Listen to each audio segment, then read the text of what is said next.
Coucou tout le monde, c'est Céline, j'espère que vous allez bien.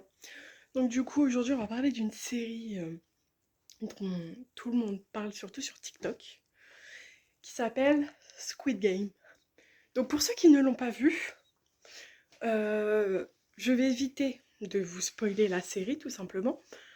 Après je ne promets rien, hein. Je vais essayer, comme au pire je préciserai quand il y aura des spoilers. Et sinon pour ceux qui l'ont vu, bah je vous laisse découvrir un peu ce que j'ai pensé de cette série. On va peut-être essayer de voir les avis des gens qu'il peut y avoir au niveau des réseaux, ou même tout simplement les théories qui peuvent être présentes sur la série, les théories que moi j'ai eues en la regardant, à quel moment j'ai eu ces théories-là en la regardant, ou même les théories tout simplement qu'on voit partout. Donc du coup le temps d'essayer de trouver une tenue à peu près en accord avec la série. Je sais pas si ça sera plus une tenue joueur ou surveillant, on va dire ça comme ça, surveillant, ou si ça va être une tenue un peu en mode les deux, on verra bien. Mais du coup le temps de me changer un peu en mode série, etc., de la série, couleur de la série. Et, euh, et du coup je reviens. C'est parti pour le générique.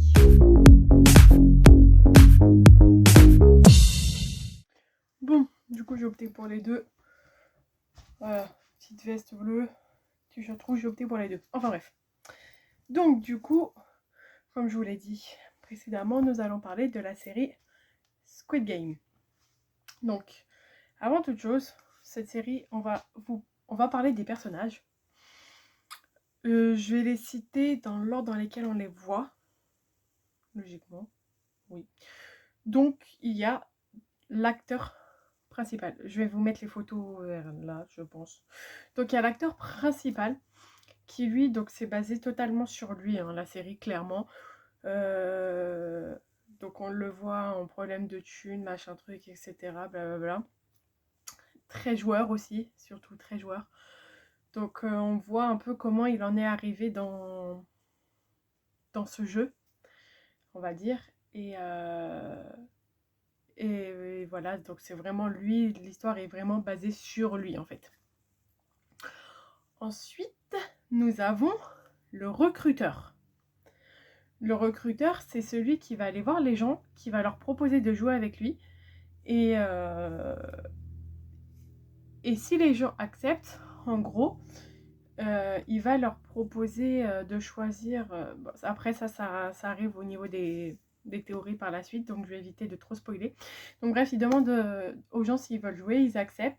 Et en gros, en fait, si lui gagne, la personne lui doit soit de l'argent, soit se prend une tarte dans la tronche. Et si c'est la personne qui gagne, la personne gagne de l'argent. Et après, de là, il leur remet une carte, la fameuse carte qu'on voit partout sur les réseaux sociaux avec le carré, le triangle et le rond, avec un numéro de téléphone. Et après, cette personne appelle le numéro de téléphone.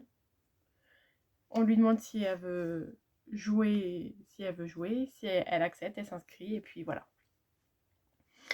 Donc ensuite, au niveau des personnages, nous avons donc après les joueurs qui sont habillés dans une tenue, dans un jogging bleu, d'où le fait que j'ai mis une veste de survêt bleue, même si c'est pas la même, c'est pas grave, qui sont eux habillés en bleu et qui sont justement ces personnes qui jouent pour gagner l'argent. Et ensuite, nous avons ce que j'appelle un peu les gardiens, entre guillemets, qui sont des personnages habillés tout en rouge, d'où le t-shirt rouge, qui sont habillés tout en rouge avec un masque. Et sur ce masque, ils ont des formes. Donc au niveau des formes sur les masques, le carré, d'ailleurs en parlant du carré, la personne, le recruteur, que je vais vous mettre juste là, le recruteur au niveau de la doublure de la voix VF ressemble énormément à la voix de Clark Kent. Je vais vous laisser, donc après je vais vous mettre des petits extraits pour que vous puissiez juger par vous-même. Donc il ressemble énormément à la voix de Clark Kent dans les anciens Superman. Ressemble énormément à la voix aussi du père adoptif de Kara Danvers dans Supergirl. Et c'est aussi la même voix que l'intro de l'album de Soprano. Donc je vais vous mettre quelques petits extraits. Vous allez pouvoir juger par vous-même, évidemment, en vous mettant l'extrait de la VF du recruteur, sachant qu'il y a un carré qui a exactement la même voix aussi. Donc je ne sais pas si c'est la même personne, le recruteur ou ce fameux carré, mais je vous laisse juger par vous-même. Là, il n'y a aucun spoil, c'est juste vraiment au niveau de la voix. Donc il n'y a aucun spoil. Monsieur, vous m'accordez une minute? Je ne crois pas en Dieu. Ce n'est pas le sujet. Je voulais simplement vous donner l'opportunité de gagner. Vous n'êtes peut-être pas encore prête? Vous croyez? Ah non, non, non, non, absolument pas, je vous trouve très belle. Oh, je sais que vous aviez dit Bordeaux, mais je me suis dit, pourquoi être esclave des espérances d'autrui? Je vois que c'est un costume gris. Oh, vous savez, je peux me changer. J'ai un tas de robes ravissantes qui sont Bordeaux. Je n'en ai que pour... Loïs, non. Non, je vous trouve très jolie. On doit partir et vite. Quoi? Oh mon Dieu, Monel! Le plomb s'est propagé. Il faut que je retire la balle tout de suite. On aurait dû te retrouver plus tôt. Ça n'a plus d'importance. Toi, tu sauvais le monde. Je suis tellement fier de ce que tu es devenu. Connexion avec le frégate. Je suis l'ordinateur de bord du vaisseau. Ma mission est d'accompagner Soprano et son équipage dans sa chasse aux étoiles. Lancement de la connexion dans 5, 4, 3, 2, 1. Error. Je voudrais vous souhaiter une chaleureuse bienvenue à tous. Tout le monde ici va participer à 6 jeux différents durant les 6 jours à venir. Celui ou celle qui sortira vainqueur des 6 jeux remportera une énorme somme d'argent. Du coup, voilà. Vous avez eu les quelques petits extraits des séries. Bon, il y en a certaines... voilà. Je sais pas, niveau qualité, ce que ça va donner au moment où je tourne directement ça. Mais voilà. Donc, je vous laisse juger par vous-même au niveau des voix, si c'est les mêmes ou pas, plus robotisés ou pas, enfin bref. Donc oui, donc du coup, comme je vous disais, il y a au niveau des gardiens, nous avons le carré, qui lui est le patron, on va dire, de tous les gardiens. C'est genre... sachant que celui dont je vous ai parlé, c'est un peu le bras droit du chef. On en reviendra par la suite. Donc ouais, c'est un peu eux les chefs de toutes des formes en fait. Ensuite, nous avons le triangle. Le triangle, lui, c'est la forme, on va dire, de tueur. Bon, je pense que je ne spoil pas en disant que Squid Game, c'est tu joues un jeu et si tu perds le jeu, tu meurs. Voilà. Je ne pense pas être vraiment spoilée à ce niveau-là. Donc oui, donc les triangles, eux, ce sont les tueurs et ce sont les chefs des ronds. En gros, donc il y a les carrés qui commandent les ronds et les triangles. Les triangles commandent les ronds. Carrés sont les responsables techniques, on va dire un peu. C'est eux qui surveillent un peu tout, qui s'arrangent à ce que tout soit bien respecté au niveau des règles, etc. C'est eux qui gèrent tout. Ensuite, donc comme je vous dis, les triangles, eux, ce sont les assassins. Ce sont ceux qui tuent les perdants, ainsi que ceux qui commandent les ronds. Et puis les ronds, ce sont... entre guillemets, que ça soit pas mal pris ce que je vais dire, un peu les larbins, on va dire. Ceux qui s'occupent de ramasser les corps, de faire le nettoyage, de préparer les jeux, d'incinérer les corps, etc. Ce sont un peu ceux qui font tout le sale boulot, on va dire. Et donc voilà. Ensuite, on découvre aussi celui qu'on pense être le chef, qui est l'homme au masque noir. Sauf qu'après, par la suite, on apprend que ce n'est pas le chef, qu'il y a quelqu'un encore au-dessus de lui. Donc du coup, l'homme au masque noir, qui est lui le sous-chef. Et le carré dont je vous ai parlé précédemment tout à l'heure, est un peu son bras droit, on va dire. C'est celui qu'on voit souvent avec lui, qui gère en fait. C'est un peu le carré de tout à l'heure, c'est un peu le bras droit de l'homme au masque noir. L'homme en noir, on va dire, parce qu'il est habillé tout en noir. Et ensuite, du coup, par la suite, on découvre qu'il y a encore quelqu'un au-dessus de l'homme en noir. Donc, le chef qui est le créateur du jeu depuis énormément d'années. Ensuite, au niveau personnage, nous avons également le policier qui, lui, est à la recherche de son frère, qui a participé au jeu. Parce qu'il a retrouvé la fameuse carte, justement, dans les affaires de son frère, etc. Donc lui, le policier, son but, c'est de retrouver son frère, savoir au moins s'il est vivant ou mort.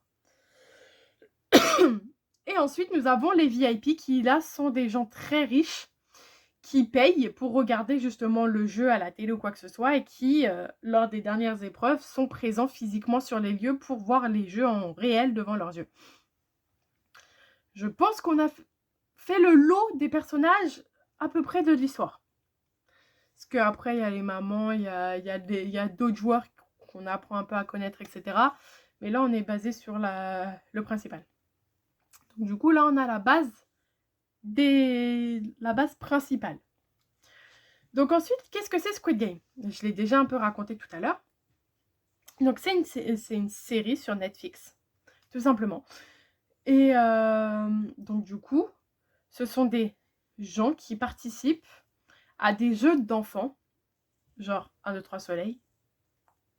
Le jeu que tout le monde connaît à peu près parce que les autres, on ne les connaît pas forcément. Bon, si, il y a le tir à la corde, etc. Mais c'est surtout 1, 2, 3 soleil. Qu'on voit partout. Donc, du coup, donc les gens, ils arrivent donc ils appellent le fameux numéro donné par le recruteur sur la carte. Ils s'inscrivent au jeu et de là, après, ils arrivent sur les lieux et les jeux commencent. À savoir qu'ils ne sont pas au courant de ce qui va se passer. Ils sont au courant qu'ils doivent jouer à des jeux, ils ne savent pas lesquels et ils ne savent pas ce qui va se passer. Clairement. Et donc du coup, au final de là, ils vont commencer à faire des jeux. Donc le premier, donc 1, 2, 3 soleil. Et c'est là, à ce moment-là, qu'ils vont se rendre compte que s'ils perdent, ils perdent tout. N'importe, a des problèmes des fois. Donc s'ils perdent, ils perdent la vie. Clairement. Le but, ce n'est pas de gagner le jeu et la récompense, le but c'est surtout de sauver ta vie. Tout simplement. Donc, évidemment, après ça, certains joueurs veulent arrêter. Donc, dans la clause du contrat, justement, c'est précisé que si la majorité des joueurs veulent se stopper là, ils arrêtent le jeu, tout le monde rentre chez soi, l'argent va à la famille de ceux qui sont déjà décédés. Et après, bah voilà, si toi tu veux y retourner, etc., tu peux y retourner, t'es le bienvenu, etc. Mais voilà. Donc du coup, c'est ce qu'ils ont décidé de faire à la majorité. Et après, les 80-90%, je crois, ils l'ont dit, mais je sais plus exactement le pourcentage, décident d'y retourner. Clairement. Ils y retournent tous. Et du coup, de là, c'est là où ça commence un peu réellement, où là, on voit les épreuves défiler les unes après les autres, etc. Donc voilà un peu le principe de Squid Game, parce qu'après, ils y retournent. Voilà, sachant que l'acteur principal aide le policier à s'infiltrer pour qu'il retrouve son frère. Pour qu'il retrouve son frère. Voilà, donc là c'est pareil, je pense pas vraiment trop spoiler à ce niveau-là, en vous disant, voilà, de toute façon, c'est un peu basé sur lui l'histoire, donc si le mec arrête et qu'il y retourne pas, voilà quoi, je vois pas trop l'intérêt, donc voilà. Donc du coup, après, il va se passer certaines choses du côté du policier, qui va découvrir certaines choses, etc. Je vais pas, comme je vous dis, je vais pas vous spoiler. Mais sauf que le policier... Je peux juste vous dire que le policier va retrouver son frère. Voilà. Je ne dirai rien de plus. Donc, du coup, après de là... donc oui, le policier va finir par retrouver son frère. Notre acteur principal, je ne vais pas vous dire s'il gagne ou s'il perd. Bon, après, je pense que vous vous doutez bien qu'il va se retrouver en finale, au moins. Après, je ne vous en dis pas plus, s'il gagne ou pas. Voilà. Donc voilà un peu la base de Squid Game. C'est très simple, tu joues à des jeux, si tu perds au jeu, tu perds la vie. Voilà. Donc du coup, maintenant, on va passer aux théories.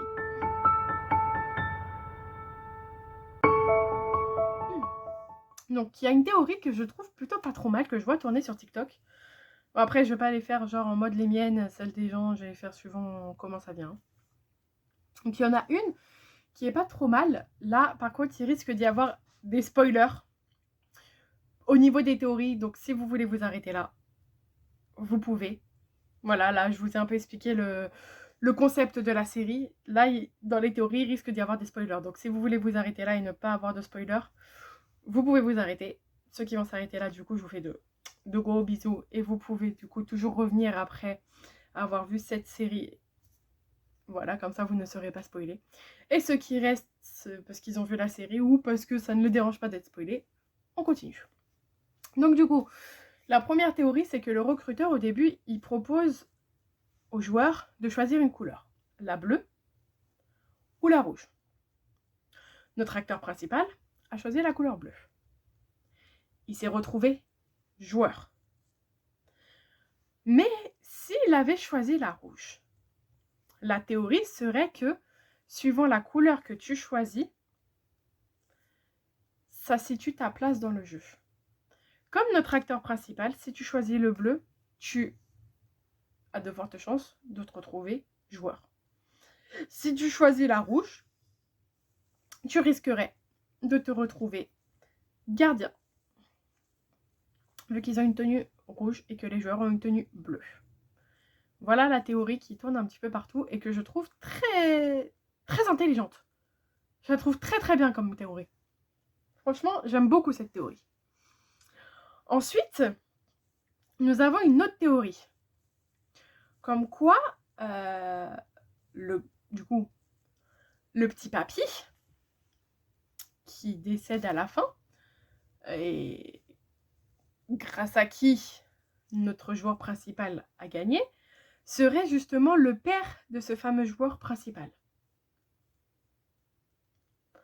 Après, j'ai plus les raisons exactes en tête, là, au moment où je tourne la vidéo. Mais je crois que c'est par rapport à une histoire de date d'anniversaire, ou un truc qui dit, bref, je sais plus exactement. Mais le grand-père, justement, le grand-père décédé, serait le père de notre personnage principal. Ensuite, moi, c'est des théories que j'ai eues en regardant la série et que je balançais au fur et à mesure par message à mes potes. En mode, il y en a une pour moi au début, au moment des billes, moi, ce que je pensais, c'était que l'homme en noir était justement le fameux fils du grand-père. Je vous explique. Parce que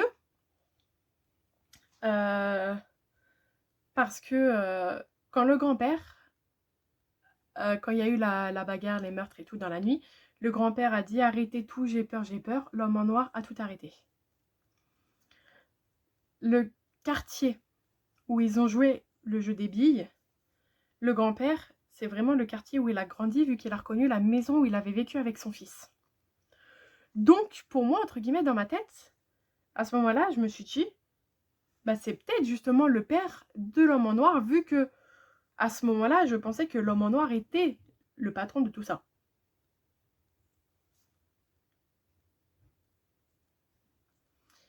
Sauf que par la suite, cette théorie a totalement éclaté. Éclaté. Pour ceux qui l'ont vu, vous savez pourquoi. Et après, à la fin du jeu des billes, justement, moi, j'étais dans la théorie dans le sens où le grand-père n'était pas mort.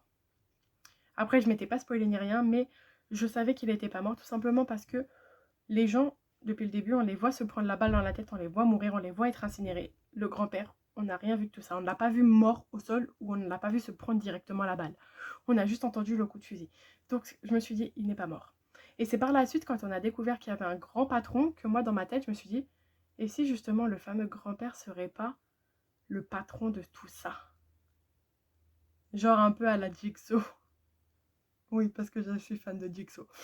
Non, mais justement, je me suis dit, est-ce que ça serait pas un peu une phase en mode un peu à la Jigsaw où, vu qu'il est malade, qu'il n'a rien à perdre au final, hein, vu que dans tous les cas, il va bientôt mourir, d'avoir créé le jeu avec ses souvenirs d'enfance, etc.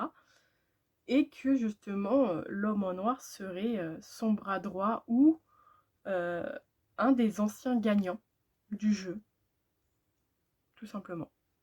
Au final, par la suite, on va découvrir que cette théorie était la bonne. Je suis une bonne détective. Et puis ensuite, du coup, il y a une autre théorie, parce que je sais qu'il va y avoir une saison 2.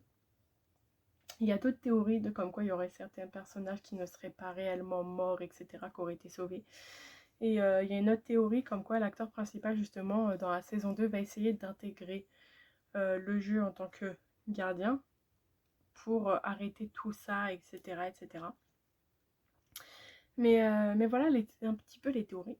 Donc du coup, après, pour ceux qui ont vu la série, vous pouvez toujours mettre en commentaire votre avis. Pour ceux qui ne l'ont pas vu, désolée de vous avoir un peu spoilé, mais c'est vous qui avez continué, je vous avais prévenu. Donc pour ceux qui ne l'ont pas vu, donc bon visionnage pour ceux qui sont intéressés. Et puis bah moi, je vous dis à la prochaine. Je vous fais de gros bisous. Bisous.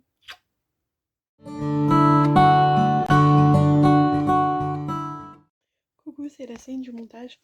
En montant la vidéo, je me suis rendu compte qu'au niveau de la théorie par rapport à la saison 2, donc celle qui tourne partout, ce serait que celle que j'ai expliquée justement, que l'acteur principal rentrerait en tant que gardien. Mais si les gardiens sont sélectionnés parce qu'ils ont choisi la couleur rouge en jouant avec le recruteur, ça risque d'être compliqué vu que le recruteur le connaît. À moins de trouver un autre recruteur parce qu'il y en a plusieurs et de choisir la couleur rouge, voilà. Il faut être sûr de son coup. Du coup, je me demande si justement il essayerait pas d'infiltrer en tant que membre VIP. Vu que maintenant il a beaucoup d'argent avec sa victoire. Est-ce qu'il n'essayerait pas d'infiltrer le jeu en mode VIP pour justement là faire en sorte que tout s'arrête, tout soit arrêté, etc. en collaboration avec le flic qui ne serait peut-être pas mort, parce qu'au final, en soi, moi j'y crois pas au fait qu'il soit mort, il s'est pris une balle dans l'épaule. Certes, il est tombé d'une falaise, mais il a pu tomber dans l'eau, il a pu survivre. Donc je me demande si justement le flic ou lui ne finirait pas par se retrouver, le policier et lui, et ensemble justement ils essayeraient le flic d'infiltrer pour sauver son frère, de réinfiltrer pour sauver son frère, et l'acteur principal d'infiltrer pour stopper tout ça, mais en tant que VIP. Voilà la théorie que je viens de savoir en fait. Bon, bah du coup là c'est vraiment la fin de la vidéo. Je vous fais des bisous et à bientôt. Bisous.